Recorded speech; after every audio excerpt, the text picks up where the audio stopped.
শুভেচ্ছা শুভেচ্ছা শুভেচ্ছা। আজকে আপনাদের পড়ে শোনাবো ওয়ারেন বাফেটের ম্যানেজমেন্ট সিক্রেটস বই থেকে অধ্যায় 29, ধার কর্য থেকে যথাসম্ভব দূরে থাকুন। কেউ কেউ প্রকাশ্যেই ওয়ারেন বাফেটকে বলেন কচ্ছপ। কচ্ছপ মানে খরগোশ ও কচ্ছপ গল্পের কচ্ছপটি। তার কারণ এ লোকের সিদ্ধান্ত নিতে সময় লাগে প্রচুর। সিদ্ধান্ত নেওয়া হয়ে গেলে অবশ্য তা থেকে ফিরে আসেন না। ভদ্রলোক মাঝে মধ্যে স্বল্প মেয়াদি ঋণ নেন ব্যাংক থেকে। দীর্ঘ মেয়াদি ঋণ নেওয়া হয় না বললেই চলে। তাও ওই ঋণ যেন তার কাছে সিন্দাবাদের ভূত, শোধ করে দেন নির্দিষ্ট সময়ের আগেই। দীর্ঘ মেয়াদি ঋণ না নিয়ে কি ব্যবসা বাড়ানো যায়? ব্যবসার সম্প্রসারণের রীতিই তো ধুমসে দীর্ঘ মেয়াদি ঋণ নেবে আর ব্যবসা করবে। তাতে লাভ হবে, লোকসান হবে।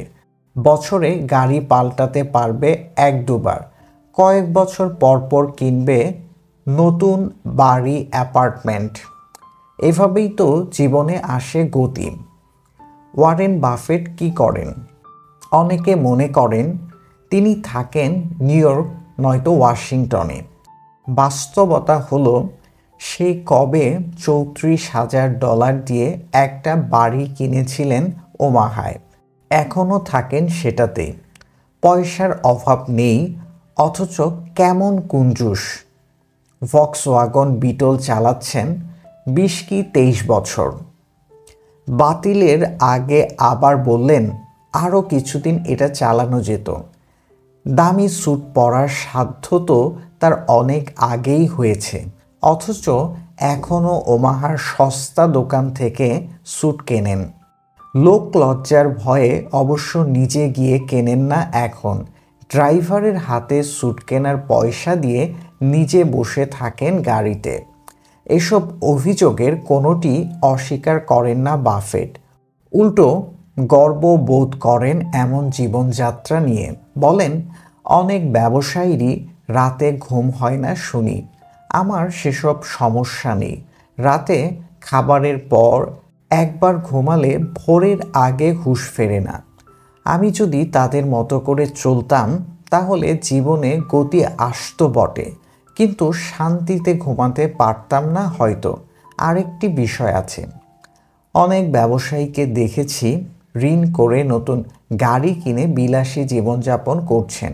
আবার কয়েক বছর পরই মাথা হেঁট করে এক কাপড়ে বেরিয়ে যাচ্ছেন সেখান থেকে। সাধ্যের বেশি ধারকর্য আমার ধাতে নেই। মানুষ যে ধরনের উচ্চাশা নিয়ে এমনটি করে তেমন প্রবণতাও।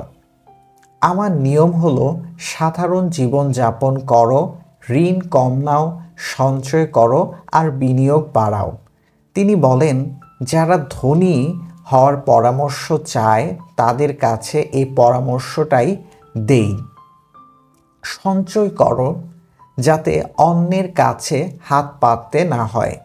নিরুপায় হয়ে যদি ঋণ করতেই হয় তাহলে যতটুকু স্বাচ্ছন্দ্য অ্যাফোর্ড করতে পারবে ততটুকু নাও।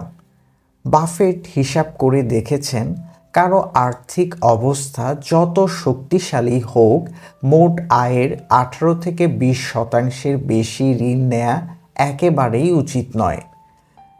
ঋণের পরিমাণ এর বেশি হয়ে গেলে এবং একই সময়ে প্রতিকূল পরিস্থিতি দেখা দিলে ওই ব্যক্তির পক্ষে এগিয়ে যাওয়াটা প্রায় অসম্ভব। ঋণের নেতিবাচক দিক সম্পর্কে একটি উদাহরণ প্রায়ই দেন বাফেট। বলেন, ওমাহার খুচরা ব্যবসায়ীরা কি উদ্দেশ্যে ব্যবসা করে? অবশ্যই মুনাফা করতে।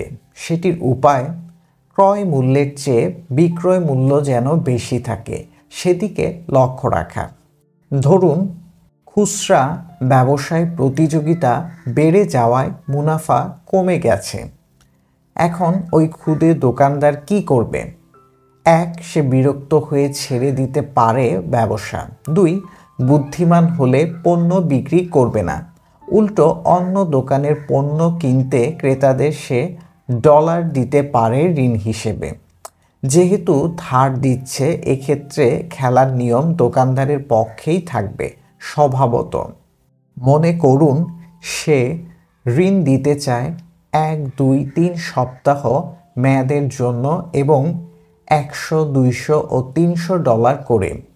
নিশ্চিত থাকুন ওই দোকানি পণ্য বিক্রি করে যত না লাভ করত, পণ্য কেনার জন্য ডলার ধার দিয়ে অনেক বেশি লাভ করতে পারবে।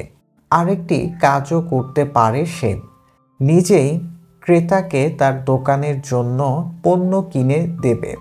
ক্রেতা তাকে কয়েক কিস্তিতে পরিশোধ করবে সে অর্থ। এভাবে ব্যবসা করতে পারলেও কিন্তু বিপুল লাভ করতে পারবে দোকানি।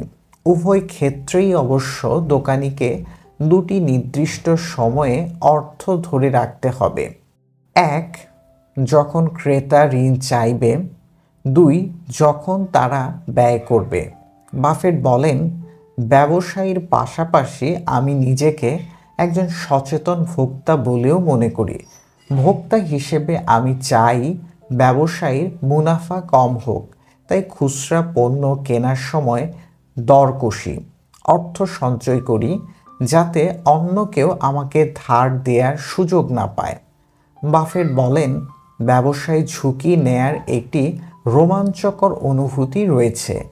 এতে সফল না হলে আবার নিজেকে খাটো, আমি কিছুই পারি না মনে হয়। পরের অনুভূতিটি খুব বেদনাদায়ক। তাই এ থেকে নিজেকে সুরক্ষিত রাখতে ধার কর্জ খুব একটা নেই না আমি, তার বদলে সঞ্চয় বাড়াই। এটি আমাকে দিয়েছে সফলতা ও মানসিক শান্তি।